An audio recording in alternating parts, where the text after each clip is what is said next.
Now I'm going to help you. This side of the tape is directed to your conscious mind, the part of your mind where you make decisions and where you are aware of now. I will explain a number of techniques you must use to create patterns of confident behavior. Use these techniques deliberately until they become habits for you. They will provide a framework in which the energy released from your unconscious will be expressed.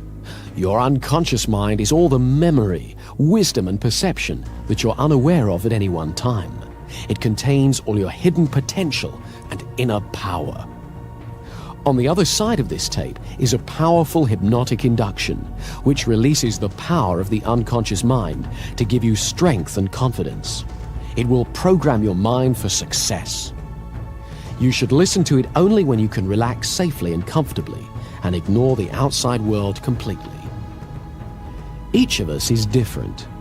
We all want confidence, but we all have different lives to live. I would like you to think for a moment now about what you want confidence for. Take a moment or two to think about that. Where will you use it? What changes will it make for you as you are more confident? Let's take a specific example. Imagine a scene in your head now where you are totally confident. Imagine you are seeing a film right now of a time in the future when you're using your confidence to achieve something you really enjoy. Do whatever you would do if you knew you couldn't fail. Just sit back now and watch yourself achieving excellence. Notice how you look, the expression on your face, the light in your eyes. Notice the life, the grace, and the elegance in your movements. Let the camera of your mind move all around the scene and replay it as slowly or as fast as you wish, as many times as you wish, so that you become fully acquainted with every aspect of your presence during a moment of successful achievement. Notice how you're sitting or standing, your expression, and your movement that lets you know that this is a moment of great success. The concentration or happiness on your face, the grace, ease, or commitment of your movements, the sense of mastery. And pay attention here to the sensations in your body, and notice how your body responds to your imagination. Your body responds to all the pictures that are conjured up in your mind, deliberately or accidentally, in exactly the same way. Now, you are going to use this responsiveness.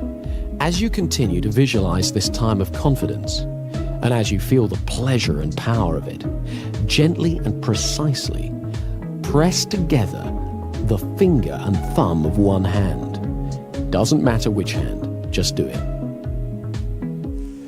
Whenever you want confidence, whenever you need to be reminded of your powerful positive potential, repeat that exact same pressure with your finger and thumb, and recall this picture vividly and clearly to stimulate you to be fully in your own power and confidence again. By repeating this gesture every time you think of this image and feel these confident feelings, you are creating an association that will allow you to bring these feelings back whenever you want them. Don't underestimate the power of your mind here. Do this simple but powerful exercise and you'll find it gets easier and easier and more powerful every time.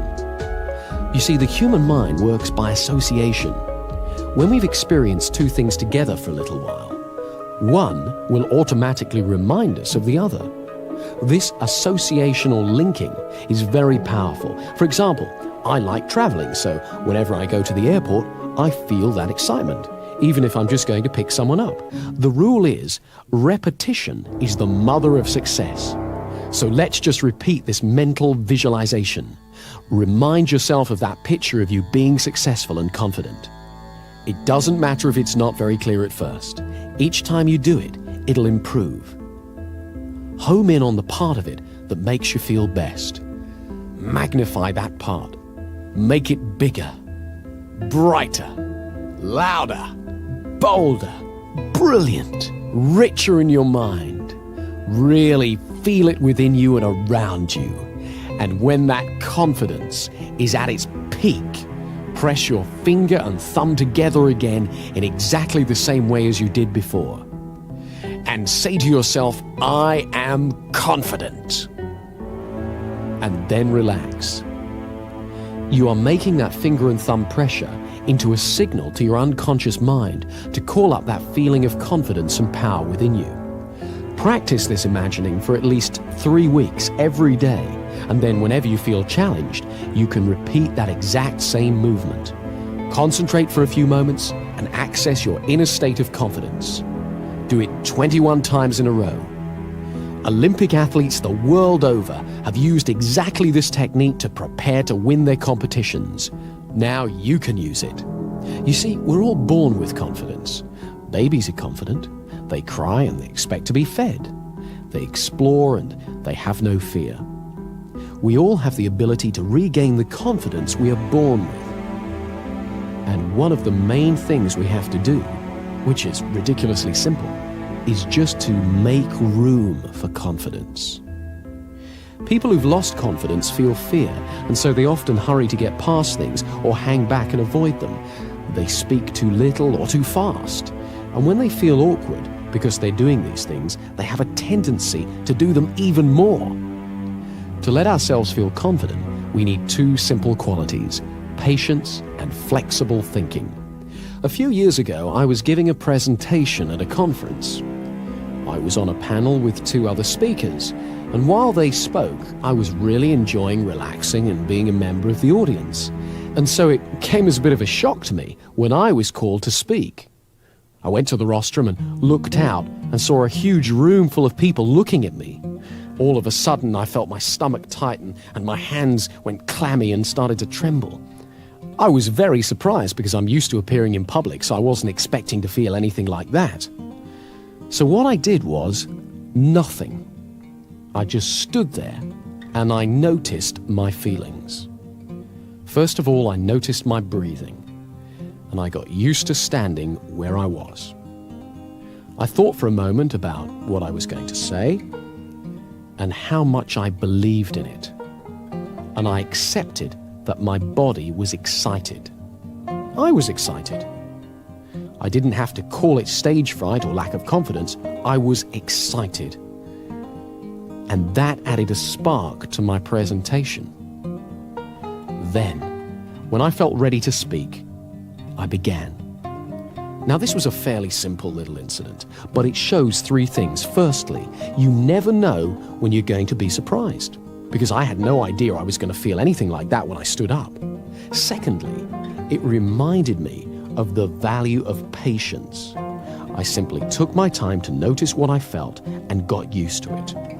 I didn't rush away from my feelings by diving straight into my presentation in a terrible rush. And when I acknowledged how I felt, it wasn't overwhelming. It helped to notice my breathing and to let that be calm as well. Thirdly, I reminded myself that the feeling I felt wasn't good or bad. It was just what I felt. And I could choose to call it fear or stage fright or eagerness or excitement. And I chose to call it excitement. I was reminded of this when I was sent a tape of my presentation, and I heard the pause before I started to speak. That was the pause I took to make room for my confidence. There are lots of ways you can make room for confidence in your life. In conversations, we can practice confident listening. Confident listening is allowing yourself to concentrate fully on the other person's speech. It means that rather than preparing what I'm going to say, I really listen to you. And so often when I listen well, what I need to say, and when it's okay to say nothing, becomes much clearer. When I hear the rhythm of the conversation, I discover that there are plenty of times when silence is appropriate. By listening with patience, I make room for confidence in my conversations. The same is true with actions and feelings. Patience makes room for confidence. Turn your attention outward to the world while acknowledging what you feel. But don't judge or compare or worry. Stay curious. Don't judge yourself or others. Often you don't have to do half as much as you were worried about when you lacked confidence. And when it's time to act, what you have to do is clear and simple. We all use habits a great deal in our life. Some habits help our confidence, others don't. So to increase our confidence, we have to amplify the habits that assist us and eliminate those that don't. Much of our thinking is habitual. It happens all by itself and is just a string of associations. Mostly, we tend to be absorbed in a task or an interest, or afloat on the river of automatic thinking. However, we can affect it. With a little effort, we can redirect our attention. It turns out that associational thinking is very powerful, so this effort has to be made over and over again. At first, it's quite unnerving to discover how easily we can be distracted. But if we repeat the effort over and over again, we gradually find that we affect our patterns of association and also increase our powers of concentration. There's one very important way we need to make this effort. Nowadays, the atmosphere of ideas in which we live is very busy. Messages bombard us from all sides, and not all of them are very healthy.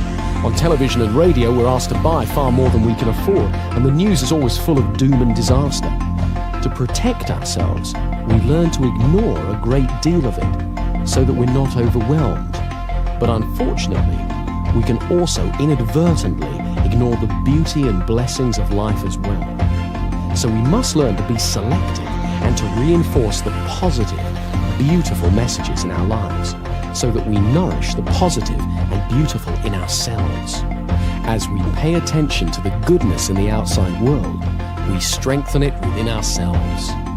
It's also useful to phrase things positively, to use optimistic language whenever possible.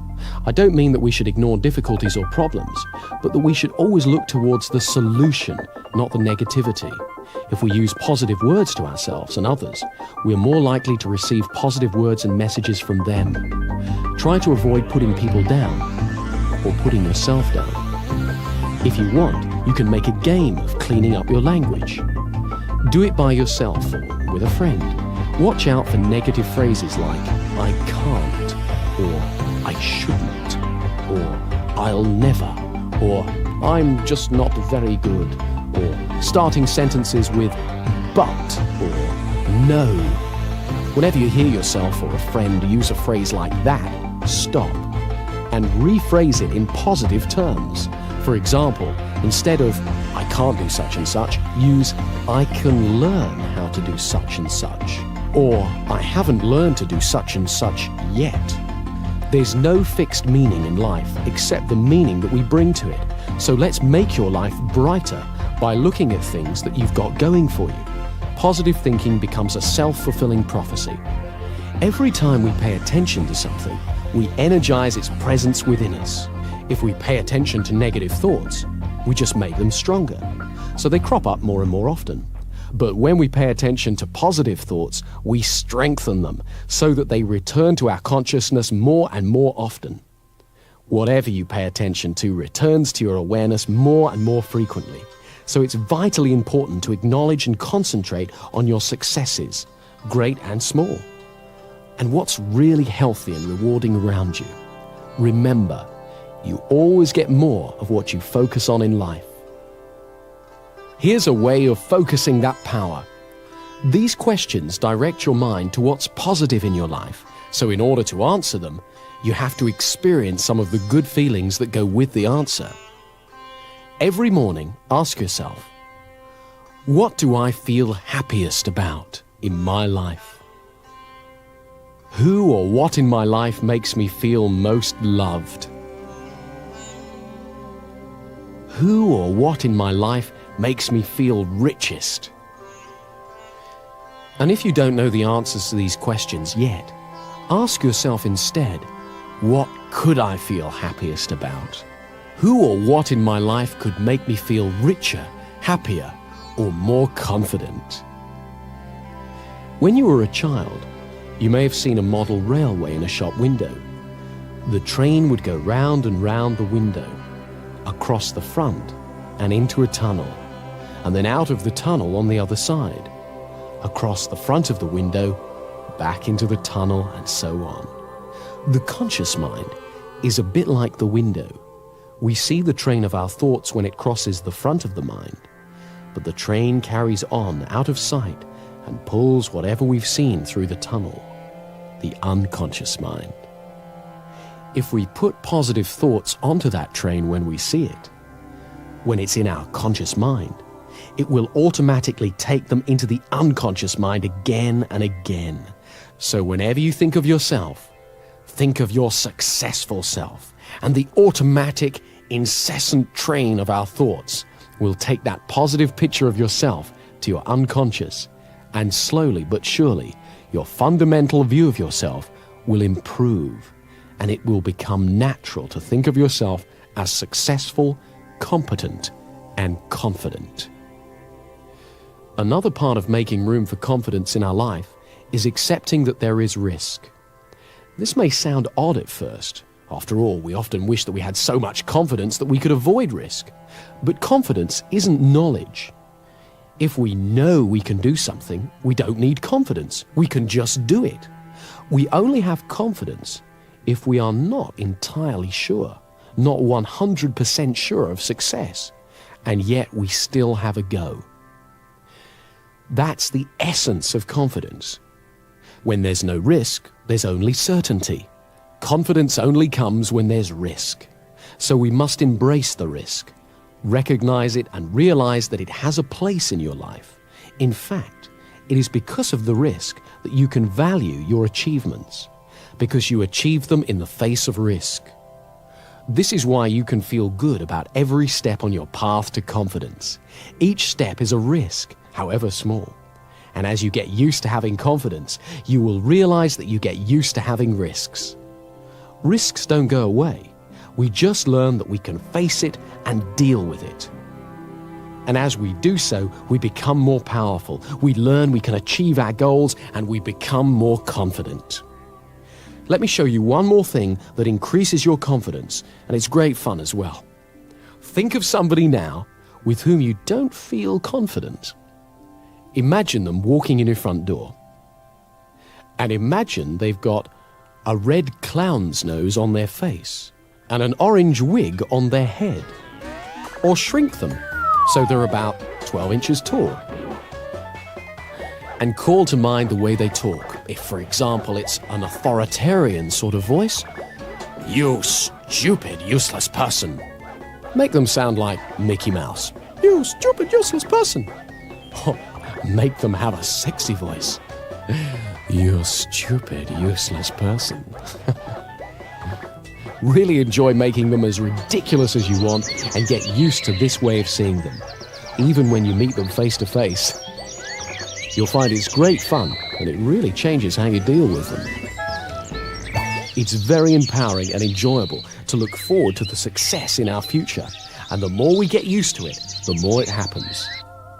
I'd like you to close your eyes now and fantasize how things would be in an ideal world. Imagine your dreams have come true. You're doing exactly what you want to do. All around you, you can see exactly what you'd like to see. Everything you hear is perfect, and you enjoy what you feel. And as you do this, where in your body does it feel best of all? Locate the feeling and give it a color. Imagine that color glowing there within you. Now, begin to move that color all over your body and spread that fantastic feeling throughout you. Let it permeate your body. Notice how wonderful you can feel just by using your mind like this. Make sure it's around your legs and feet, stomach, chest, shoulders, arms, hands and fingers, neck and face. Make it truly brilliant. Turn up the brightness, feeling joy and energy surging within you. Now double the intensity of that color again and keep that feeling within you. Wonderful, brilliant, bright, fantastic. When you feel good and happy, your non-verbal communications put you in tune with good and happy people, and help other people feel good too, so you create a warm, friendly atmosphere. With this simple exercise, you can actually affect all the world around you. Do this every day and you'll soon notice how it begins to bring out the optimism and enthusiasm in the people you mix with. Remember, happiness and excitement are contagious. So you're going to direct your attention away from comparison with others, away from the barrage of advertising which plays upon fears and insecurities, and away from negative judgments, and steer it towards a positive appreciation of the world and people around you. This inner glow will help you do that. Finally, remember to walk tall. When you've finished using this tape, get up and hold your head up in a comfortable, relaxed position on your shoulders. Let your spine support you. Imagine that a golden thread runs vertically up through your spine and straight up to the sky, and that thread supports you. Let yourself relax, safely held by that thread. This relaxed, upright stance is the natural position of confidence, and it will soon be as natural to you as breathing. So enjoy it. And to give you a rock-solid foundation for your confidence and power, use the hypnotic induction on the other side of this tape every day for 3 weeks, and as often as you want thereafter. Side 2 is a powerful hypnotic induction that will reinforce all the work you've done on this side and will boost confidence at every level of your mind. Whenever you want to relax deeply and totally, go somewhere where you don't have to be aware of the outside world and use side 2 to go into as deep a trance as you need to. Each time you go into trance, the effect gets stronger. So use it every day for 3 weeks. Use it, enjoy it, and you'll find that as your confidence increases day after day, you'll find yourself doing things you used to dream of. Use both sides of the tape every day until you can really feel the improvement you want.